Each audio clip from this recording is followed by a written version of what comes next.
Hello, Montana. This is going to be a lot of fun. Thank you. It'll be a lot of fun. There's no place like a Rosendale rally. Forget Trump. Rosendale. But there is no place like a Trump rally, right? We have a good time. We have a good time. And in the election, we won this state by a lot. That was not close. But I am thrilled to be back in Big Sky country with so many of my great friends and true American patriots. Thank you. Thank you. From the Rocky Mountains to the Great Plains, the people of Montana love our country so much. They honor our values, and you always respect our great American flag. You see what's happening. This is an incredible time for our nation. We have the best economy in history. The stock market is at record highs. Unemployment is at historic lows. And more Americans are working today than ever before. That's a great stat, isn't it? Think of it. More Americans today. And it grows every week. Every week it gets higher. But more Americans are working today than have ever worked before in our country. It's a great stat. That's a big stat. Our coal miners are back to work. And we are fighting every day for our great ranchers and loggers and farmers, and we're winning that fight, and we're winning it quickly. We're rebuilding our military, crushing the terrorists, and taking care of our veterans. America is winning again, and America is being respected again. As you all saw this week, the Senate is now considering a truly exceptional nominee for the United States Supreme Court, Judge Brett Kavanaugh.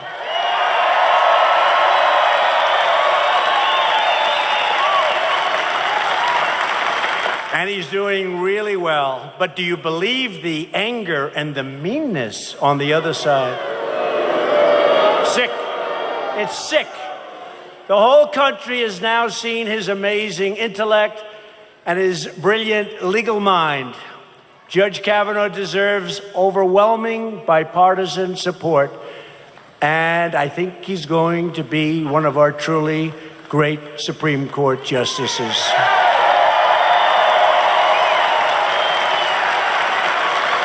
So tonight we're joined by truly terrific Republican leaders from the great state of Montana, including a friend of mine, an incredible senator, somebody that works so hard. And I can tell you, I don't want to embarrass him, but I'm going to tell you, he loves you. Senator Steve Daines. Hello, Steve. Thank you, Steve. Great job. Steve is a worker, and he does an incredible job. You also have a great attorney general who I've gotten to know over the years, Tim Fox, doing a fantastic job. Thank you, Tim. Thanks, Tim. Your Secretary of State, Corey Stapleton. Corey. Thanks, Corey. State Superintendent of Public Instruction. And he's just, this is a fantastic person. Elsie Arnson. Elsie, thank you. Thank you, Elsie. Great job. Been fantastic. You are really, she has done some job. I've heard all about you, your reputation. Thank you very much. And your outstanding Montana GOP Chairwoman, Deborah Lamb.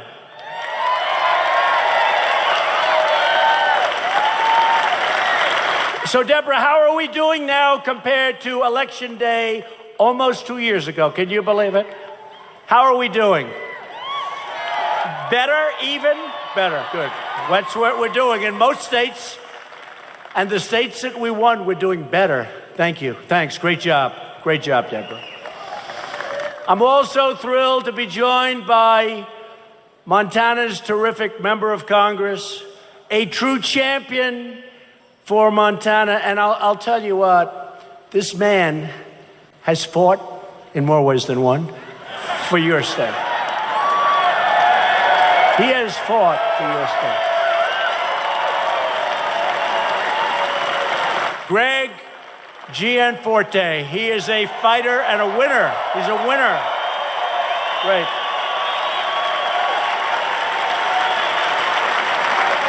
He loves your state. Thank you very much, Greg. Great job. Everybody has to get out and vote for Greg and vote for people that are going to vote for us, because without that, you're going to lose a lot of the things that we've won over the last 2 years. You're going to lose them, and you're going to lose them fast. Can't let that happen. But I'm here for a very specific reason. Please welcome the person that we have such respect for. He's now leading in the polls.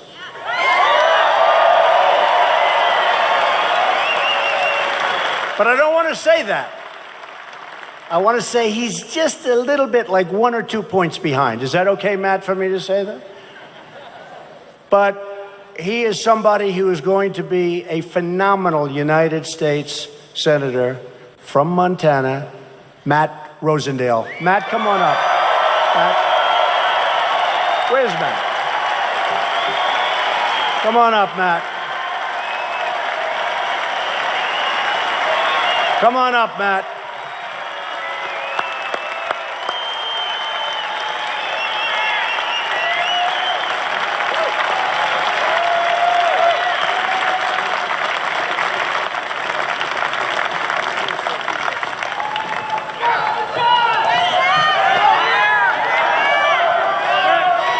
Welcome back to Montana, Mr. President.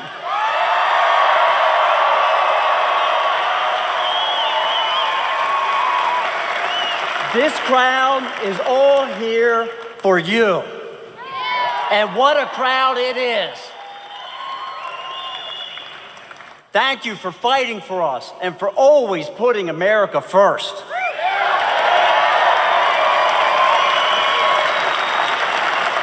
Montana is going to right a wrong this November, and we're going to send you the conservative reinforcements that you need to continue your good work.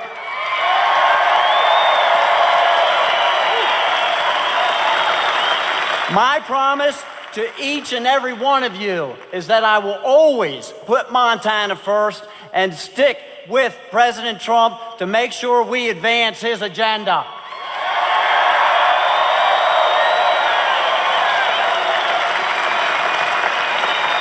We're going to repeal and replace Obamacare and give you options on health care that you can actually afford.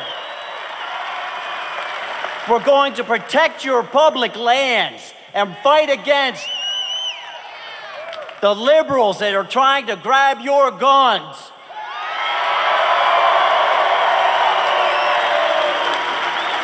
We're going to confirm more justices like Neil Gorsuch and Kavanaugh, people that will uphold the Constitution and defend your Second Amendment rights.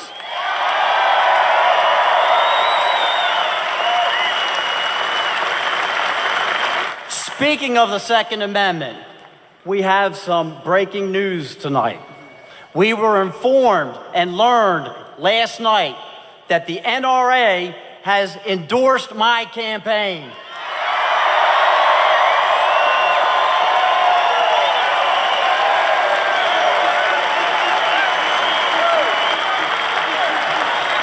We're going to secure our border, enforce our laws, and build that wall.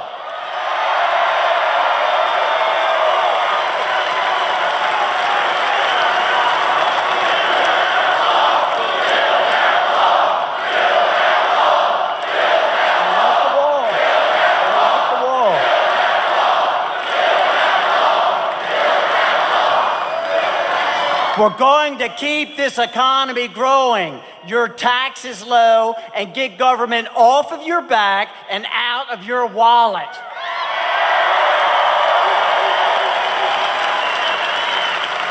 We've all seen the problems with big government.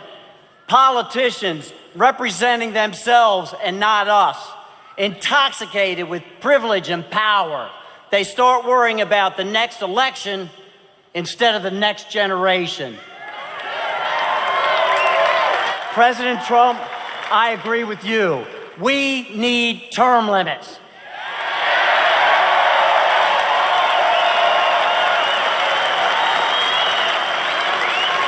That's why, if you elect me, I promise to serve no more than 2 terms. The people of Montana support term limits. They believe in doing your job and returning home, and so do I.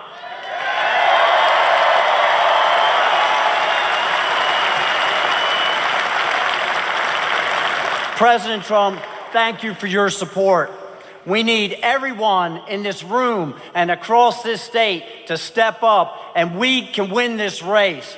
President Trump and I are counting on you to help us here.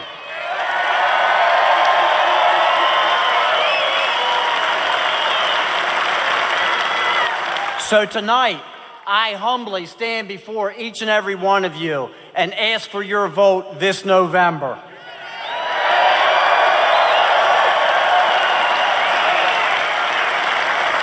Together, we will win this race, and we will send President Trump the support and help that he needs back in Washington.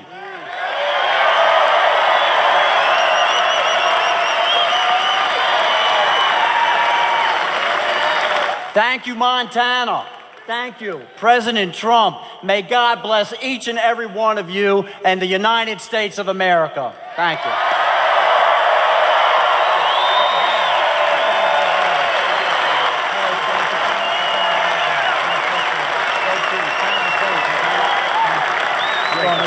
You go ahead, thanks. Thank you, Matt, very much. Thank you. Matt Rosendale. Very, very important that we elect Matt and, frankly, other Republicans. We have to get the Republicans. We'll get things we want. We've started the wall. Everybody wants the wall. We've spent $3.2 billion on the wall. We've got to get the rest of the funding. We're going to get it. The Democrats want to obstruct that. They want to obstruct our great justices. And by the way, you obstruct these justices, you're going to lose your Second Amendment. You're going to lose your right to those guns. You're going to lose your Second Amendment. So be careful. Be careful. Be careful. And don't forget, Tester's going to vote with the Waters and the Pelosi. Can you imagine? Maxine Waters is your new leader in the party. Can you believe it? Maxine Waters. She is something. But he's going to vote for Schumer. They're going to do whatever they say. They stick it. I will say this. One thing. Their policies are horrible. They're for open borders, meaning let all the crime come in. They're against so many things that you want. You know, I've been saying, and I've been saying it strongly, they're going to take away, they're going to hurt your Social Security so badly, and they're killing you on Medicare. Just remember that. I'm going to protect your Social Security. We're going to take care of your Social Security. Matt Rosendale is going to make sure we're not touching your Social Security, and your Medicare is only going one way. That's stronger. They're going to end up taking it away from you, and you won't even know what happened. And on top of that, you're going to pay more tax. It's crazy. John Tester will never drain the swamp because he happens to live in this swamp and he loves the swamp. John Tester, I feel a little guilty because, you know, he did run the most beautiful commercial. I heard yesterday it started. And he's like my best friend, President Trump this, President Trump that. It's amazing when you win a state by a lot of points, how even Democrats can like you. Isn't that crazy? But the problem is he's never going to vote for me. He's not going to vote. But he's taken more cash from lobbyists than almost anyone in the entire Senate. He's controlled by his donors. One of the saddest things that I've seen is when John Tester and what he did to a great, great man, Admiral Ronnie Jackson. Admiral Jackson was subjected to horrible lies and smears. Now, I'm, a victim of that too, but I'm sort of getting used to it. At least it's my job. I was going to say, I'm a politician. I never thought I was going to say I'm a politician. Can you believe I guess I'm a politician? I guess I'm a politician. Think of it. I didn't want to say that. One of the few times I've said it, yeah, I'm a politician. But I've only run once, and that was for president, and I won. How did that happen, right? Isn't that nice? I won once, and I won. A lot of people have spent their lives trying to be president. We know them all. Some we respect, and some we don't respect too much. But Ronnie Jackson, he's a doctor. He's an admiral. He's actually the doctor that gave me my physical, and he said that I'm in great shape. And the Democrats and liberals and deep state, they were very upset to hear that. So they got tougher and tougher, and they lied more, and they write more books now. I have books that stacked up this high. Actually, the ones that are really good are number 1, 2, and 3 on the bestsellers list, right? The really good ones. By Justice, I call her Justice, but she's Judge, but she's Justice to me. Janine, we love her. Judge Janine, by Greg Jarrett. How about Bongino? He's got a very successful book. How about Bongino? So many. And they're all doing great, and that's what makes me happy. But the media doesn't talk about those books. They only talk about the bad ones, of which there are plenty. They're lies, but they're plenty. But Admiral Jackson, his reputation was attacked, and all of those horrible things that were said about him turned out to be lies, and they turned out to be false. Remember? People don't want to say that. In the last election, Washington Democrats put John Tester in charge of electing extreme liberals. I'm talking about serious liberals, many of whom you're watching attacking Judge Kavanaugh and looking like fools, frankly, looking like fools.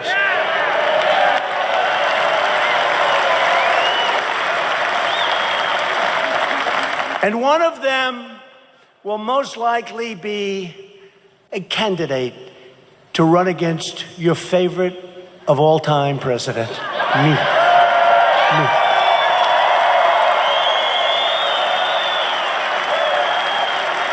But when I see the anger in their eyes, when I see the anger of what they say to an intellect far greater than theirs, not even a contest, but I see the anger and the hatred. What are they doing? What are they doing? They're losing by doing it. They're losing by doing it. I just want to finish off, though. What Tester did to Admiral Jackson should never, ever be allowed. Ronnie Jackson is a great man. Ronnie Jackson has led a great and beautiful life. And to have lies told about him, I would never repeat what they are. See, in my case, they repeat them. I say, don't repeat them. They're terrible. They say, no, we're going to deny them. Do we love Sean Hannity, by the way? I love him. But here's the only thing. He puts up all these losers that say horrible things. I've got to talk to him. One after another. Donald Trump, he's lost it up here. It's pretty tough. I stand up here giving speeches for an hour and a half, many times without notes. And then they say, he's lost it. And yet we have 25,000 people showing up to speeches. And by the way, look at all the fake news back there.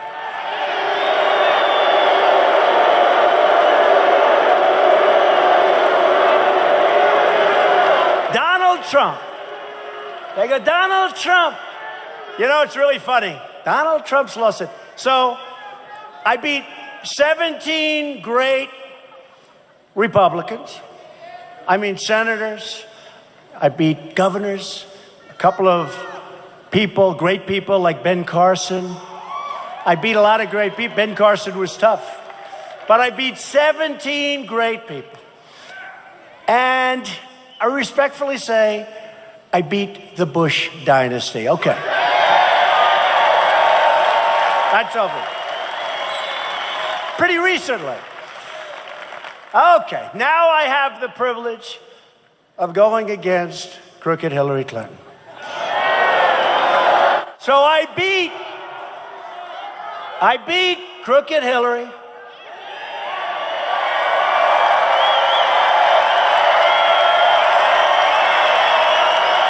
I beat crooked Hillary. And the Electoral College is hard. It's, frankly, if we didn't know better, and maybe we're starting to find things out that we didn't know, it's hard and harder to win than popular vote. Popular vote, you go to 3-4 states and boom, boom, boom, you win the, it's like the 100-yard dash versus running the mile. You practice differently. She forgot that. She forgot to go to a couple of very important states. Gee, I don't think I'm going to go to Michigan too much. I don't think I'm going to go, she said, to Wisconsin. I do hear her husband said, you know, you better go to Michigan. You better start going to Wisconsin. Well, fortunately, she didn't listen to that. But think of it. So I beat the Republicans, governors, senators. I beat the Bush dynasty, respectfully. I beat Hillary, who stole it from Bernie. Bernie should have won, but that's okay. They stole it. Superdelegates. How do you like superdelegates? But she's got superdelegates that were handed to her. Bernie should be angry. Why isn't he angry? Crazy Bernie. He is so crazy, but you know what? I saw him the other day on television, and he's ranting and raving. He's sitting behind a microphone. I'm going to do this. I'm going to that. Bum, bum, bum. The hair's flying. He's going crazy. He's going crazy. And I said to my wife, honey, look at that guy. You got to hand it to him. No, you got to hand it to him. He doesn't quit. He doesn't give up. I just don't understand why he allowed that to happen.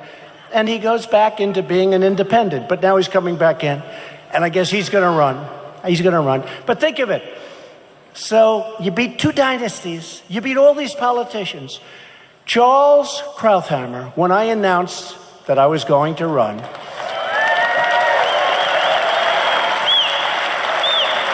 he said, why would he run? This is the finest, well, he didn't know me, so I'm not insulted. He said, this is the finest field of Republicans ever assembled. I actually did. I looked at my wife, I said, you know, that's his business. He just said, these are the finest ever assembled. Why am I doing this? And then I said, that's okay, I'll do it anyway. Let's see what happens. Let's see what happens. So I beat all these senators, all these governors, all these brilliant political minds. Then I beat the other side. And then I listened. Is he competent? I think I'm pretty competent, right? Don't you think so?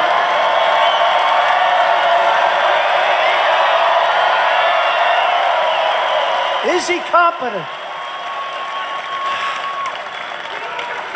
And their ratings are down the tubes. You know why? Because people get it. They really get it. But it is funny to hear that you have all these victories. And you know what? More important than those victories, we're winning in the United States now. We're winning on trade. We're winning with our military.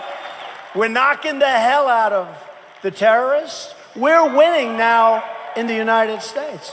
You look at what's going on. We have new deals being made.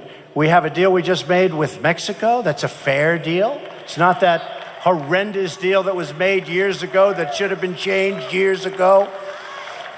We're negotiating with Canada. We'll see what happens. We're in a little bit of a skirmish, but doing really well with China. You see what's going on? Really well. I have great respect for President Xi of China.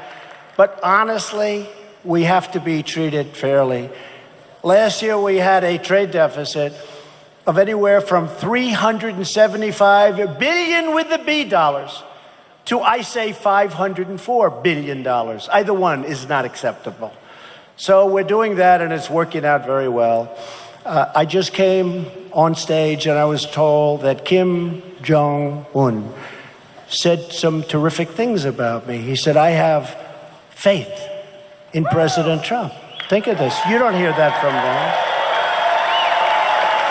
And just moments ago, they put on that he said very strongly that we want to denuclearize North Korea during President Trump's tenure. That's a nice, he just said it. But in the meantime, even if he didn't, we got our hostages back.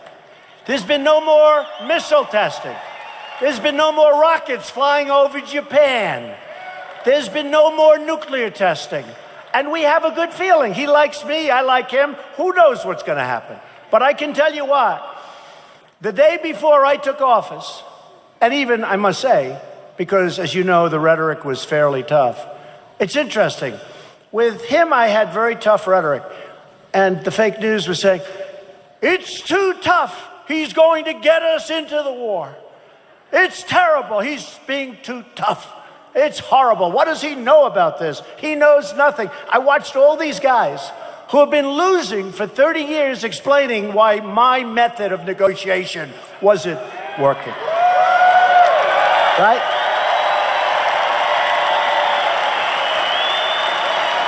And I'll tell you what, I respect him, he respects me, and I think something's going to happen. Take your time. I say, we take your time. Sanctions are on. But think of it. We got back our hostages. I didn't pay $1.8 billion. We got back our hostages. Paid nothing. We paid nothing.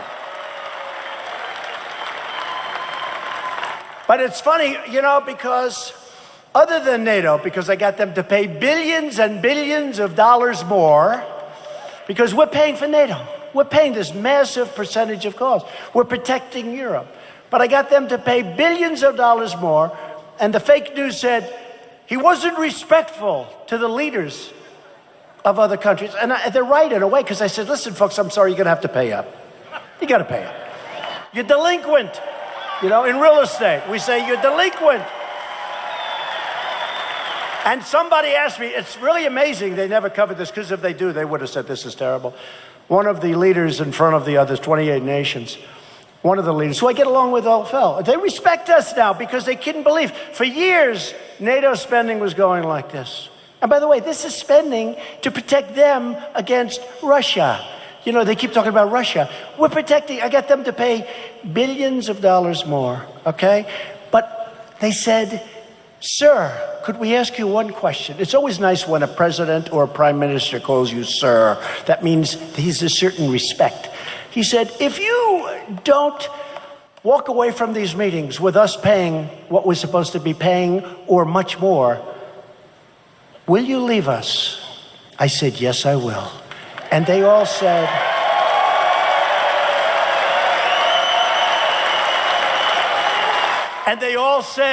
we'll pay. We'll pay. Now, the mainstream media doesn't want me to say that. They want me to say, no, sir, we'll never leave you. But then there's no reason for them to pay, right? Why would they pay? Supposing they asked me the same question. Sir, and we're talking about billions. And last year, Secretary Stoltenberg, Secretary General, head of NATO, he goes around, he's like my biggest fan. And I like him too. But he goes around saying, last year, that was when I just did a minor, because, you know, I was only in office for about 14 seconds. So I couldn't, you know, I didn't want to use too much bravado. You know how much they paid extra? $44 billion. That was last year. This year, it's much higher, because now I feel comfortable.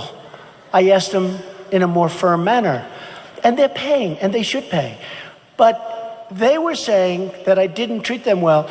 If I would have done what they said, or if I would have done what these consultants and these people that I watch on television who used to do this stuff, they all failed. They failed miserably.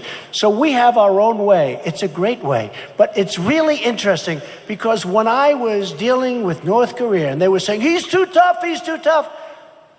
One of my best meetings ever was with Vladimir Putin. And they said, he was too nice. He was too nice. They wanted me to have a boxing match on the stage. We had a great meeting. We talked about Ukraine. We talked about Syria. We talked about the protection of Israel. We talked about so many great things. But they came back and they said, it was terrible. I said, what was terrible? We had a great meeting. And you know, when I came off stage, they were all saying, that was a great meeting. Thank you. That was a great news. Then I got onto the plane and they said, sir, I don't think they like. I said, they liked it. They're just fake. They're fake news. We had a great meeting. It was a great meeting. And you know the funny thing? If I was tough, if I would have said, you're never going to do this again. There'll be no more of this and no more of that. And stood him right in the face and then started boxing. You know what would have happened? They would have said, he's too tough. That was a disgrace to our nation. The truth is, with these people, you can't win, but we're winning. I'm president. You're president. We're winning.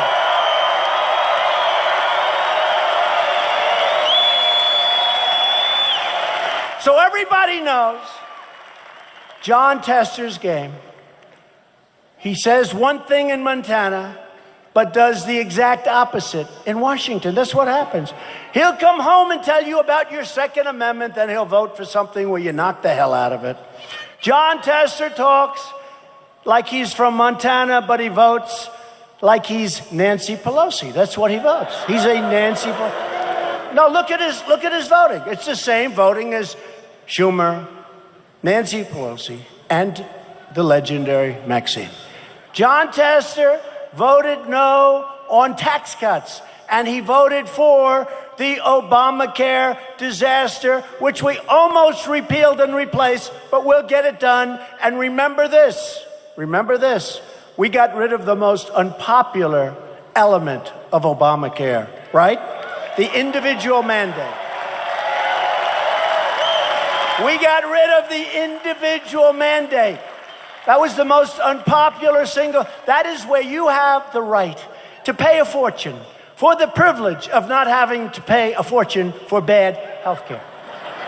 Right? It's incredible.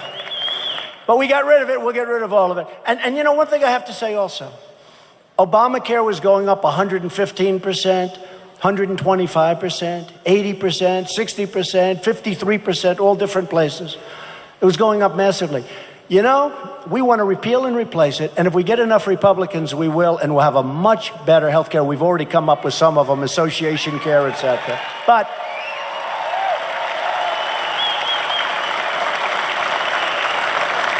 to do it, and we will do it, we had it done.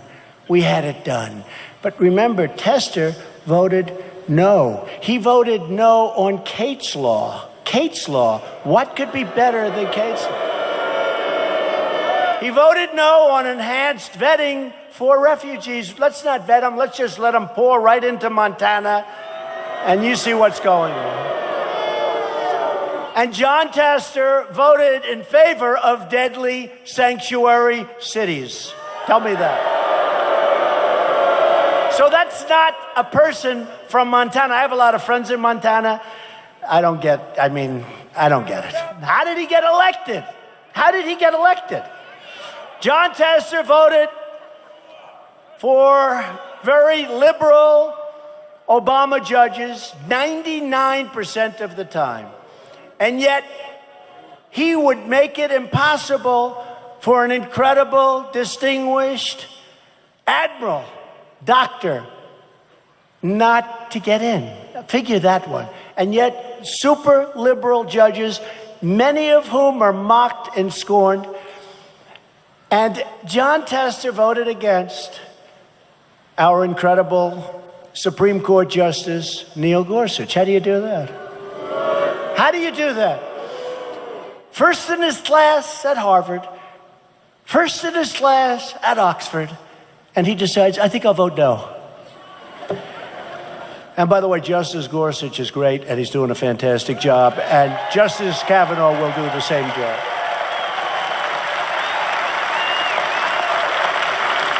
It's embarrassing to watch those people make fools of themselves as they scream and shout at this great gentleman. This election, you aren't just voting for a candidate. You're voting for which party controls Congress. Very important thing. Very important thing. I don't even bring it up because I view it as something that, you know, but they like to use the impeach word. Impeach Trump. Maxine Waters, we will impeach him. But he didn't do anything wrong. It doesn't matter. We will impeach him. We will impeach. But I say, how do you impeach somebody that's doing a great job, that hasn't done anything wrong? Our economy is good. How do you do it? How do you do it? How do you do it? We will impeach him. But he's doing a great job. Doesn't matter. Remember that line. He's doing a great job. That doesn't matter. We'll impeach him. It is a hell of a place in Washington. You know, I was thinking, if that happened, every time a Republican or a Democrat, opposite, got elected president. So let's say a Democrat gets elected someday. Hopefully it's a long time. But let's say a Democrat gets elected. And let's say we have a Republican House. We will impeach that Democrat, right? And then a Republican. We won by a lot. We won by a hell of a margin. That's a lot. That electoral college, we won by a lot. Okay, so we're in there. We've got the best employment numbers in our history. We've got the best economy in our history. You look at the numbers in every category, it's great. We're doing a great job. We're putting on phenomenal judges. And you take that and you do. Then what you're going to have is you'll have a country that's going to turn into a third world country. Because if the opposite party becomes president, every time before it even starts, before you've even found out whether or not he or she is going to do a great job, they'll say, we want to impeach him, and you'll impeach him. It's so ridiculous. But we'll worry about that if it ever happens. But if it does happen, it's your fault because you didn't go out to vote. Okay? You didn't go out to vote. You didn't go out to vote. That's the only way it can happen. I'll be the only president in history. They'll say, what a job he's done. By the way, we're impeaching him. Today's Democrat Party is held hostage by haters, absolute haters, left-wing haters, angry mobs, deep state radicals, and their fake news allies. Those people are the best. They're the best allies they've got. I mean, you look at the Washington Post or the New York Times, I can never get a good story. I mean, you look at this horrible thing that took place today. It's really, is it subversion? Is it treason? It's a horrible thing. Even, you know the good thing about that? Even liberals that hate me say, that's terrible what they did. And it is really terrible. You know, when I won the election, the New York Times, all their subscribers were leaving. And when I'm ultimately no longer president in hopefully about 6.5 years from now,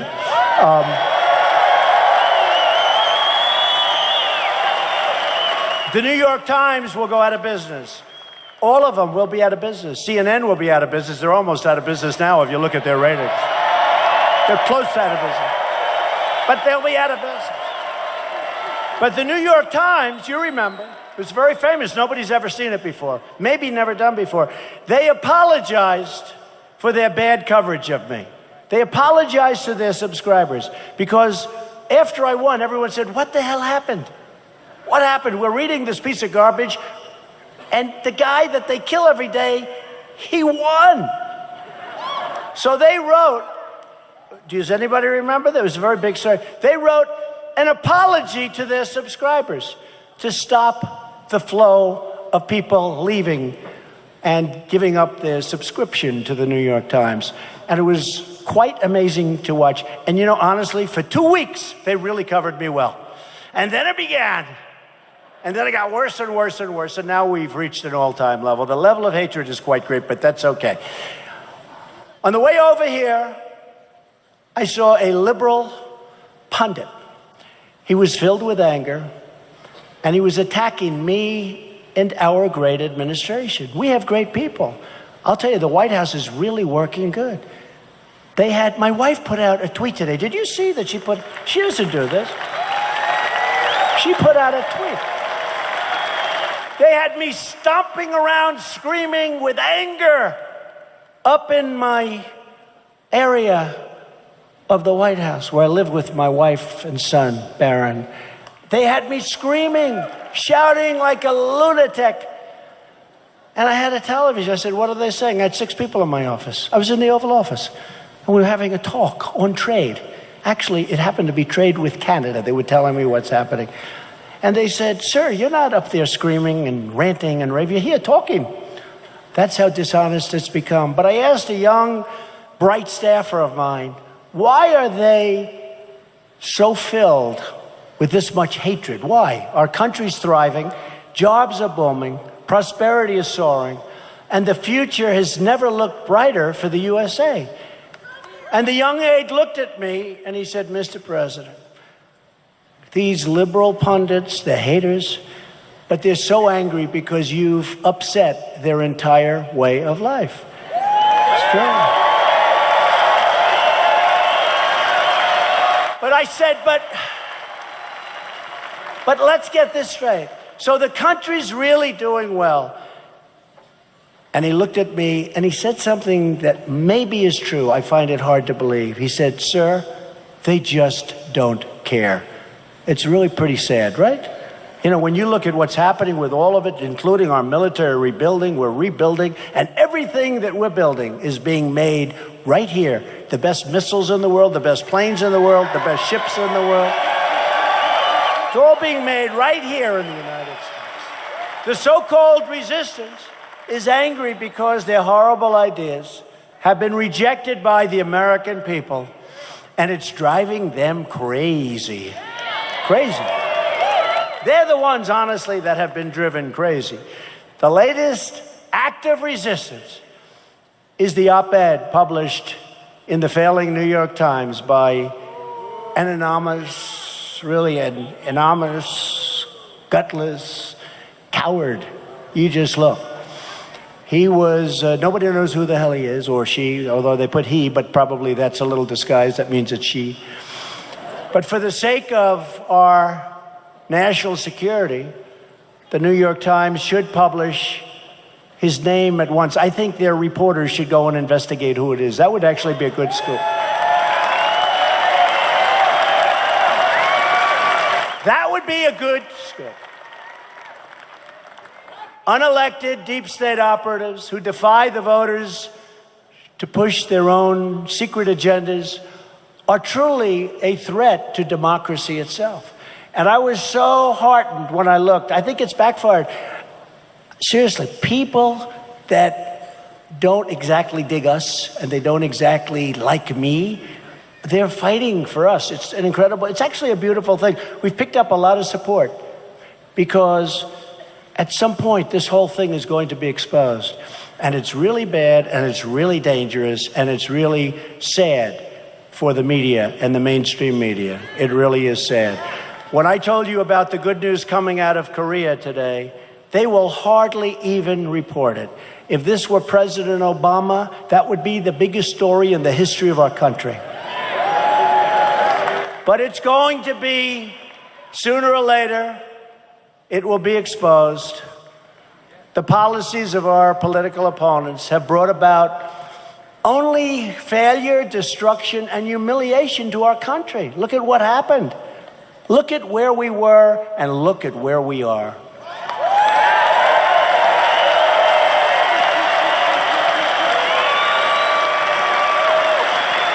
And we have tremendous potential upward. And other countries, by the way, are not doing well at all. And had I not won, we would have been in negative. We wouldn't be at 4.2. we would have been in negative numbers. We were going down. We were low and we were headed down. We freed up this country with the regulations and the tax cuts. We freed up our country, and it's great to watch. But if you don't elect Matt, I will tell you, they can change it very quickly. They said, Nancy Pelosi said yesterday, she wants to raise your taxes. I mean, okay. Tell me, is raising your taxes like supposed to be a popular thing to do? Because what's going on, they have been driven so far left. I don't know why they don't talk about red waves. I mean, historically, the person that's president, when you have the party having the president, they don't do well in midterms, but nobody's ever had an economy like we have. Nobody's ever had this economy, so hopefully you're going to remember that. They robbed our middle class while spending trillions of dollars on adventures overseas. And we're pulling way back, but we're so respected now. You can pull back a little bit, but we're so respected. They're not playing games with us anymore, folks.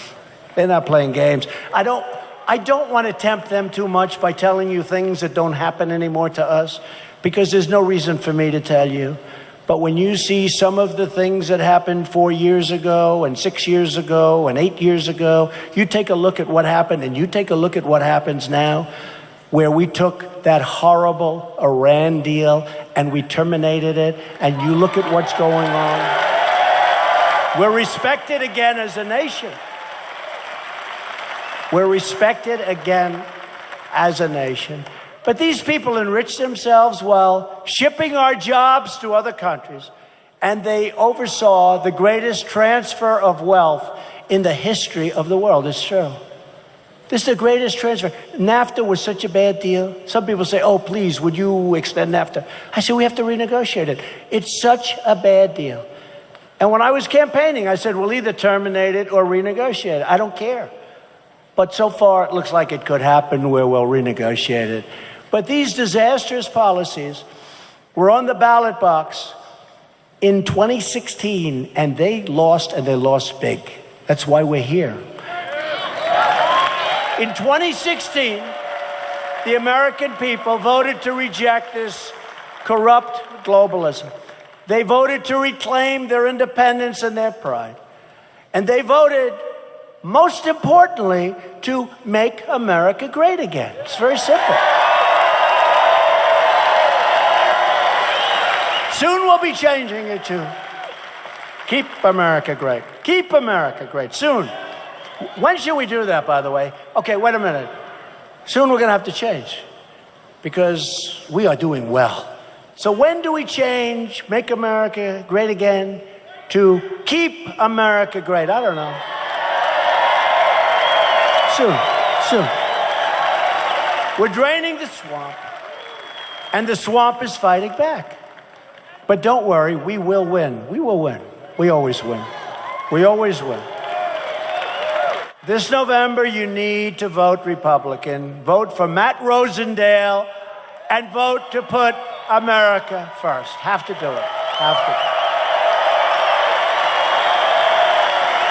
Republicans stand for stopping illegal immigration, fixing horrible trade deals, cutting your taxes in a major, major way, biggest tax cut in the history of our country.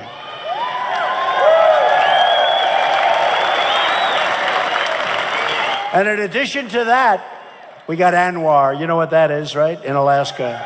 They've been trying to get that approved for 50 years. We got it approved. It's part of that plan. We'll be defending your Social Security, which the Democrats will destroy. And we're going to be defending your Medicare and protecting the safety net for truly needy Americans, people that need help, that are Americans, not for people that come into our country illegally.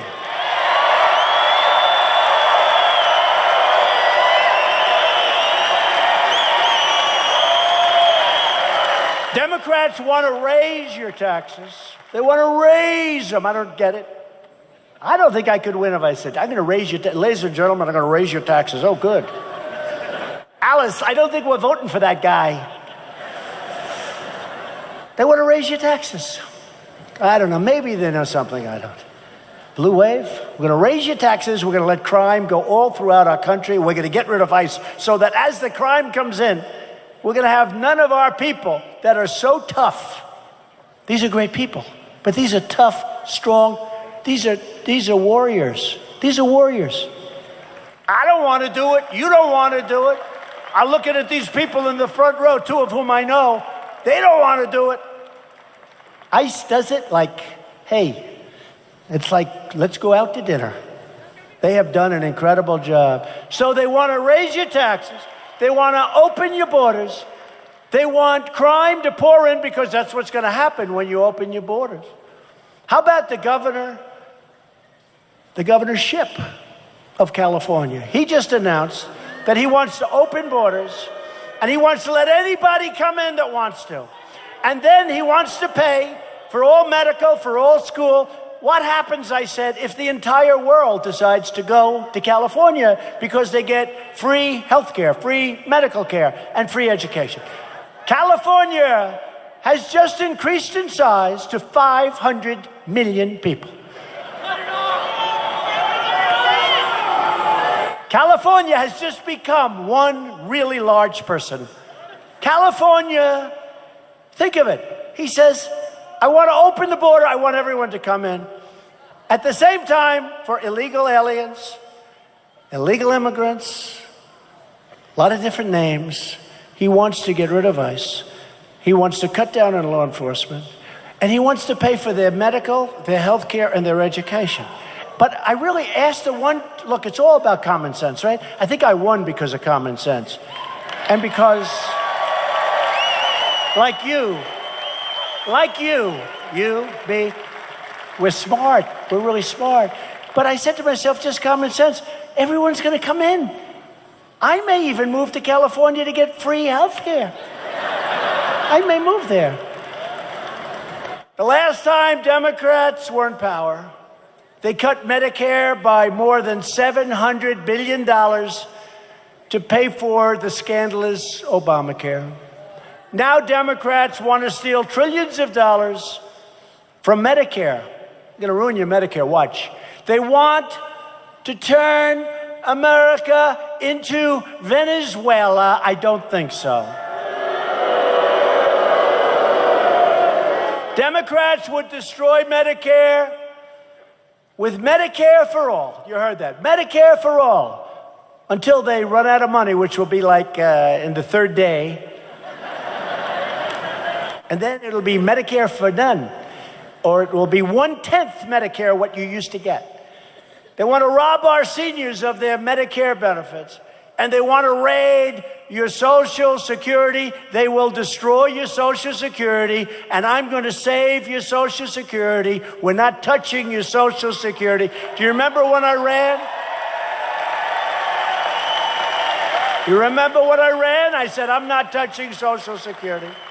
Everybody said, well, and everybody else wanted to do things with Social Security. I said, we're not touching your Social Security, right? I didn't touch your Social Security. Remember what I said?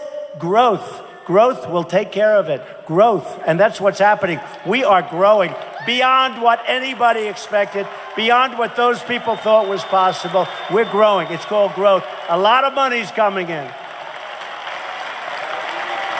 Democrats also want open borders.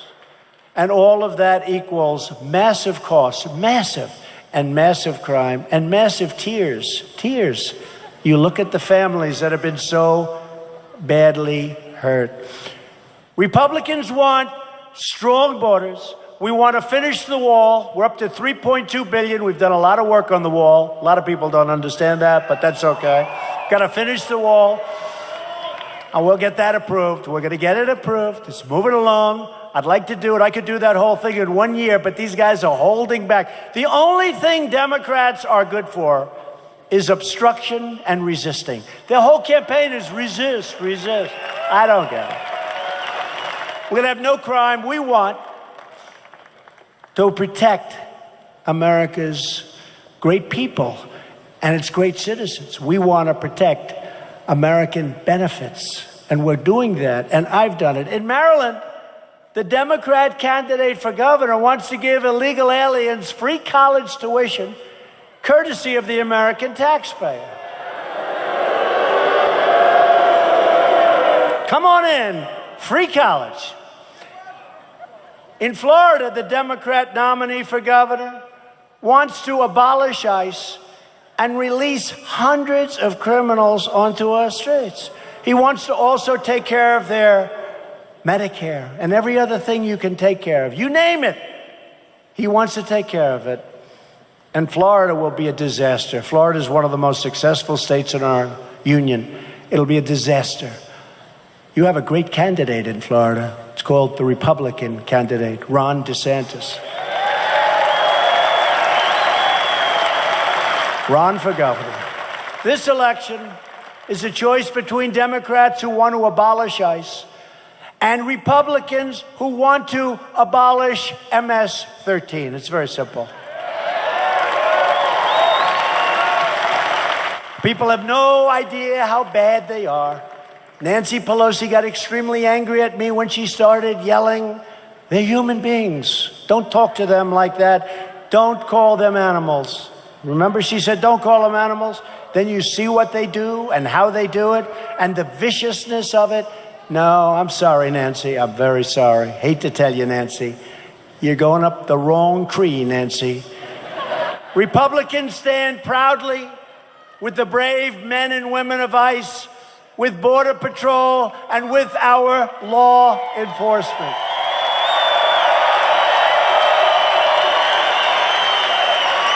Every single day, ICE is tracking down drug dealers, child predators, gang members, and vicious killers. And we're either throwing them the hell in jail or getting them the hell out of our country, and we're doing it fast.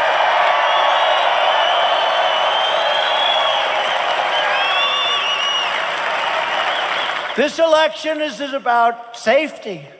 This election is about jobs. It's safety and it's jobs. Thanks to Republican leadership, our economy is booming like never before in our history. Think of it. In our history, nobody knew this was going to happen.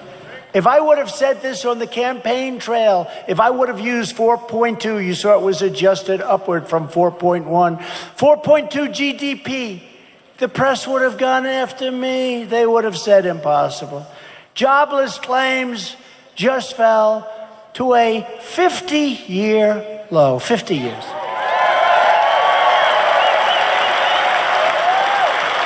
We've created over 4 million new jobs since the election and lifted almost 4 million Americans off of food stamps. Think of that. Not only is it good for them, our country saves a tremendous amount of money, but it's good for them. They have jobs. We've added over 400,000 new manufacturing jobs that the Democrats say are gone. And that number is going to very shortly, with what's happening in certain areas, be well over 600,000 manufacturing jobs. Something that makes me very happy, makes a lot of my friends very happy. African American unemployment recently achieved the lowest, think of that, the lowest rate, lowest ever recorded in the history of our country.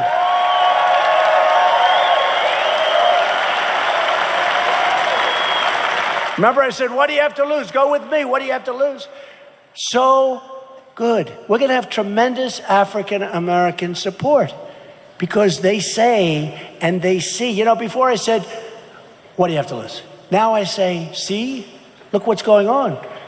The lowest unemployment in the history of our country. Hispanic American and Asian American unemployment have also reached their lowest rates in the history of our country. History.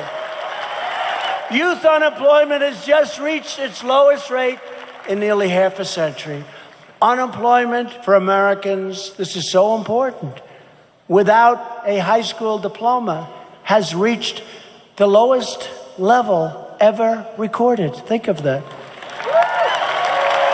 Women's unemployment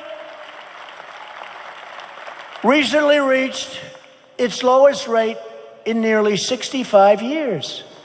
We've added 100,000 jobs, building pipelines and supporting the production of oil and natural gas. We've added something great to our portfolio by increasing exports of clean, beautiful coal by over 60%. 60%. And Montana knows something about coal. Think of that, over 60%. We freed it up. It's a great natural resource for us. Clean, I call it clean, beautiful coal, what they can do with coal today.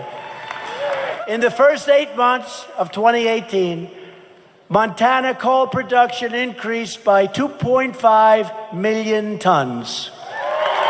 It's a lot. That's a lot, right?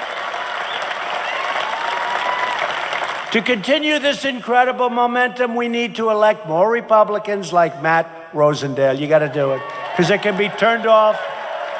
It can be turned off so quickly. Last week, we made another truly historic announcement. We're replacing NAFTA with a beautiful new brand, because it's a much different deal. It will be called the U.S.-Mexico Trade Deal. One-on-one. And hopefully Canada will come into that deal, and if they don't, that'll be fine, and if they do, that'll be fine. Either way, we can live, we'll be very happy.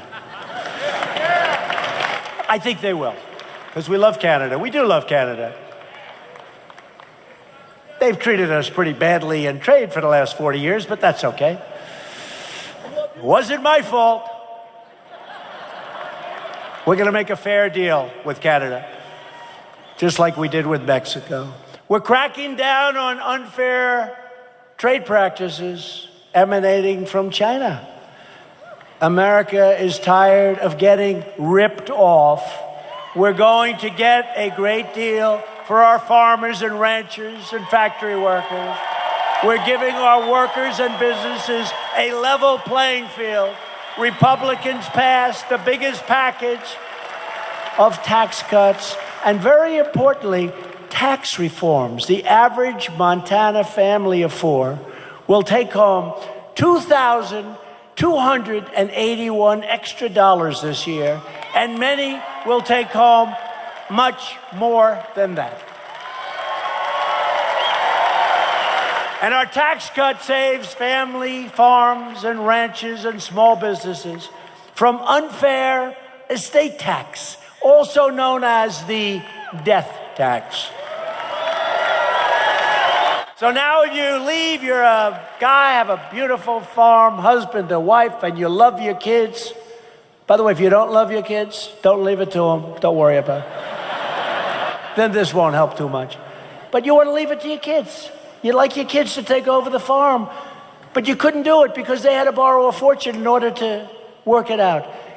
We got rid of that tax. That's a big deal. It's a big, big deal. So you can leave your small business or your farm or your ranch, and they won't have to go into a big bank and say, gee whiz, wouldn't it be great if we could borrow some money? By the way, Dodd-Frank, little thing, I fixed it. Dodd-Frank has been changed. We're canceling Obama's illegal anti-coal, so-called clean power plan. Sounds so beautiful, right? You know what that means. You know, when I did it, I said, man, this is a tough one. It sounds so nice. Clean power plan. It's only one problem. It doesn't work. It doesn't work. It'll put our country out of business. It took away our greatest natural resources. We couldn't do anything with them. It was such a pretty term. Clean power plan. It's out of business now. We're going to have clean power, but it's not going to be under the clean power plan. And we're strongly protecting our public lands for hunters and fishermen and everyone who loves the outdoors, like my son, Don, who comes here a lot.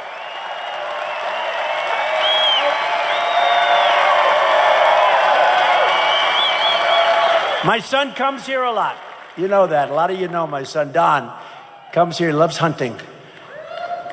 We passed Veterans' Choice, giving our veterans the right to see a private doctor if he has to wait online for the rest of his life.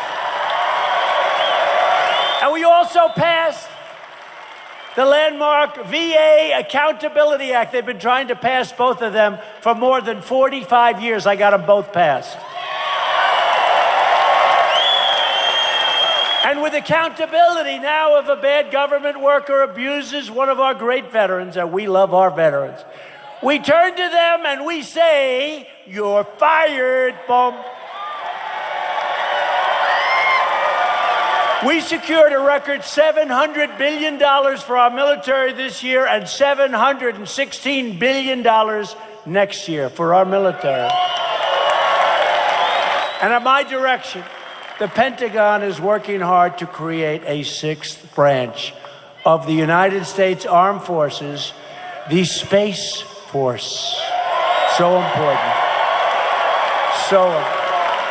People don't know. I mean, we're not just talking about going up to the moon, going up to Mars. We're talking about, you need it. Now you need it. You look at Russia, you look at China, you look at what's going on, what they're doing. We need it. We'll be the best in the world very shortly in space.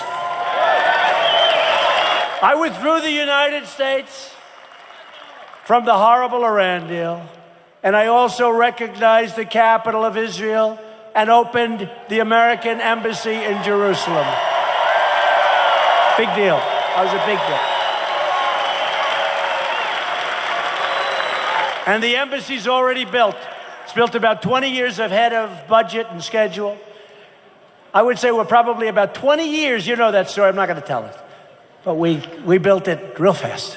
We had the best location. They're all looking for a location. And a friend of mine, the ambassador to Israel, said, "Oh, but we already have the best piece of land in all of Israel. Best piece of land in Jerusalem. And we have a building on it. Let's renovate it." So instead of spending $1.2 billion, we spent $400,000. That was a sale. And instead of opening it in 10 to 20 or 30 years, or maybe never, we opened it about 4 months later. It's been open for a long time already. A lot of people work in there.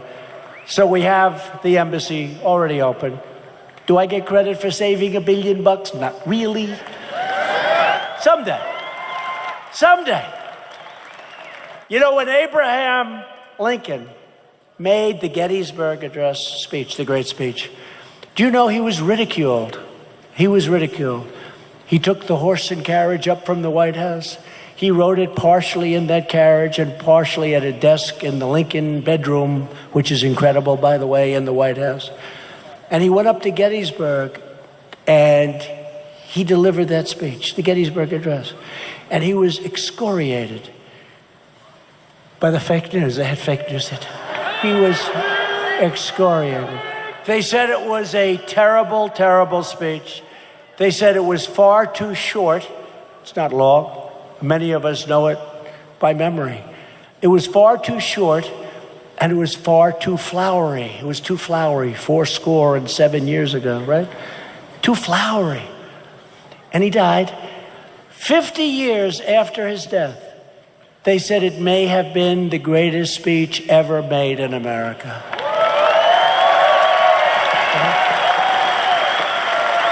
Pretty good. Pretty good. I have a feeling that's going to happen with us. In different ways, that's going to happen with us. For years, you watched as your leaders apologized to other countries for America. They apologized. We're so sorry. We're so sorry. So sorry. Now you have a president who's standing up for our country. I'm standing up for America.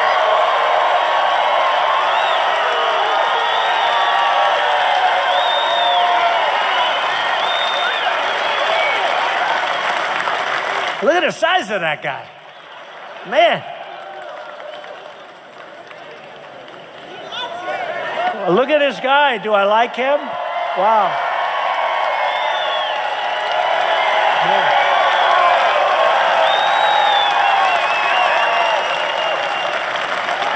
We're not going to mess with him tonight, I tell you. Thank you, man. That's cool. That's really great. Thank you very much. We're standing up for your values. We're standing up for Montana. And we're standing up for our national anthem and our flag. But if Democrats get back into power, they will try to reverse all of our incredible gains like nobody thought possible. So this November, you need to get your friends, get your family, get your coworkers, and get out and vote Republican. Get out and vote for Matt Rosendale. He's going to be a great senator, and he'll always vote for what we want. He will always vote for America first, for Make America Great Again. Matt will always be voting for us. Won't just be talk. Loyal citizens like you help build this country. And together we are taking back our country. Sometimes not so easily, but it's happening, and it's happening fast. We're returning power back to where it belongs, back to the American people. Our American ancestors braved the oceans, tamed the wilderness, won a revolution, and fought to victory in 2 world wars.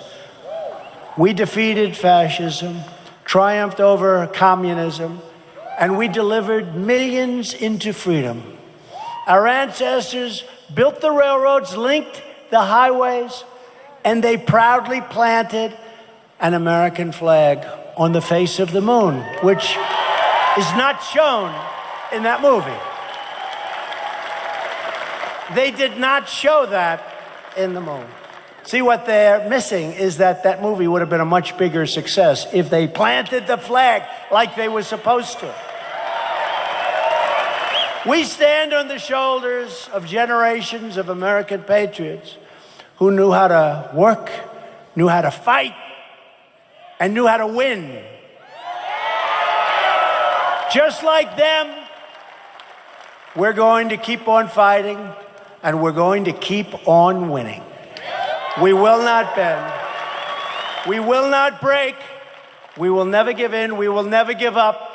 We will never, ever back down. And we will always fight on to victory. We're going to have victory. We're going to keep it going. Because we are America. And our hearts bleed red, white, and blue.